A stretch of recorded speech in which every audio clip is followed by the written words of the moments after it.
Welcome to lesson 85 as we're looking at order of operation, and this time we're putting in the spin with positive and negative numbers, which really means nothing has changed. The only thing that we would say is different is that we just have to remember the rules or the procedures that go along with our positive and negative numbers. But in terms of order of operation, everything's going to stay the same. We're going to start with our parentheses or different types of brackets. We're going to do our squares, our exponents, and then work our way down to multiplication, division, addition, subtraction, and those kinds of processes. So as we look at our first example, we want to break this down in terms of that. So first we see an addition, so that's not going to be first. Here, right, parentheses next to parentheses means multiply. And finally, we see a subtraction here, but we also see a division here because the fraction bar serves as division. So with this in mind, right, the parentheses in this problem are being used to signify the values, to see them clearly, the separation that's there. So there really isn't an operation to do inside of those parentheses. So next we're going to do multiplication and division going left to right. So here's our multiplication here. So -2 times -2. If we remember our rules of multiplying integers, we would multiply the actual numbers there. So 2 times 2, which gives us 4. And because the symbols are the same, we're going to end up with a positive 4. Jumping over to here then, we have a division. We have a -2 divided by a positive 2. So that's 2 divided by 2, which gives us an answer of 1. And because the symbols are different, we're going to end up with a negative.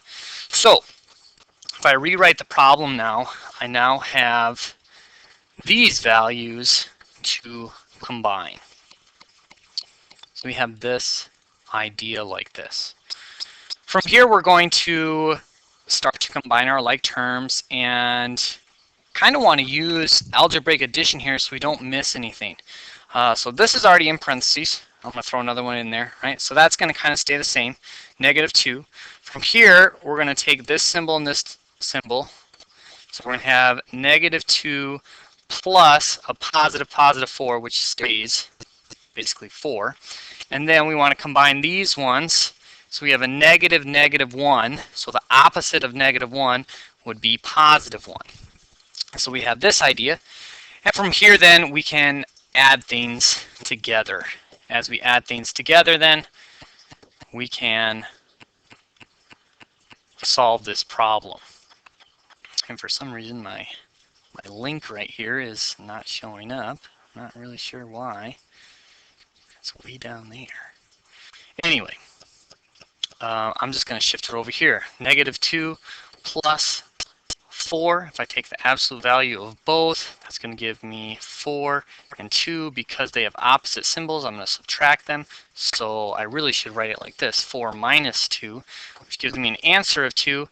And 4 has the larger absolute value, so that remains a +2. And then I'm going to combine it with this +1, +2 plus +1 gives me a final answer of 3. All right. Following the steps then. Okay, this one looks a little trickier, but really we just got to remember we got to deal with our brackets here first. So do what's inside of the brackets first.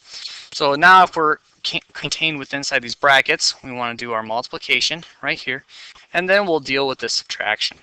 So we have -4 times -5, -4 times -5. So 4 times 5 gives me 20, and then a negative times a negative leaves me with a positive.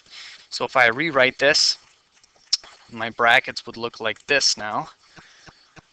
I would have this idea: -3 minus a +20. So combining those together, right, we're going to use algebraic addition. Let me change colors just for visibility's sake. So we have -3 and then we're going to add, we're going to join these ideas together, the opposite of positive 20, which is negative 20.